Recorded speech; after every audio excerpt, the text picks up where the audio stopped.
শুভ সকাল। প্রতিদিনের pre market আপডেটে আপনাদের স্বাগতম। সূচক 38.91 পয়েন্ট বা 0.80% হ্রাস পেয়ে 4,836 পয়েন্টে নেমে এসেছে। বাজারে মোট লেনদেন হয়েছে 294 কোটি টাকা, যা আগের কার্যদিবসের তুলনায় 14.47% কম। আন্তর্জাতিক মুদ্রা তহবিলের সর্বশেষ শর্ত পূরণে বাজারভিত্তিক বিনিময় হার চালু করেছে সরকার, সেই সাথে পূর্বের নিয়ন্ত্রণ তুলে নেওয়া হয়েছে। এর অধীনে একটি ম্যানেজার ফ্লোটিং পদ্ধতিতে ডলার বাজারে স্থিতিশীলতা বজায় রাখতে $500 মিলিয়ন ইন্টারভেনশন ফান্ড নির্ধারণ করা হয়েছে। IMF স্টাফ লেভেল চুক্তির ভিত্তিতে চতুর্থ ও পঞ্চম কিস্তির অর্থ ছাড়ে সম্মত হয়েছে। বাংলাদেশ ব্যাংকের গভর্নর আহসান এইচ মনসুর বলেছেন, ব্যাংকিং শৃঙ্খলা বজায় রাখতে কেন্দ্রীয় ব্যাংক কঠোর থাকবে। 23টি ব্যাংক এখনও 2024 সালের আর্থিক বিবরণী প্রকাশ করতে পারেনি, যেগুলোর জন্য বাংলাদেশ ব্যাংকের অনুমোদন প্রয়োজন। তিনি জানান, বাংলাদেশ ব্যাংকের মূল দায়িত্ব আমানতকারীদের সুরক্ষা নিশ্চিত করা, বিনিয়োগকারীদের নয়। এ কারণে আন্ডার প্রভিশন ব্যাংকগুলোর জন্য লভ্যাংশ বিতরণ নিষিদ্ধ করা হয়েছে।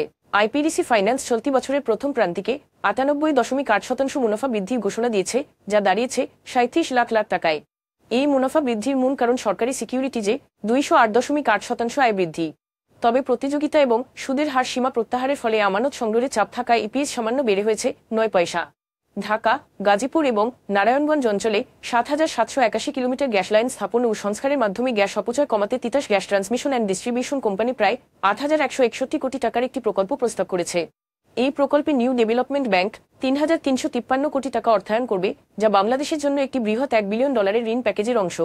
বাকি অর্থ সরকার এবং তিতাস নিজে যোগান দেবে। এখন এ পর্যন্তই। বিকেলে আবারও আসছি ডেইলি মার্কেট আপডেট নিয়ে, সে পর্যন্ত আমাদের সঙ্গেই থাকুন। ধন্যবাদ।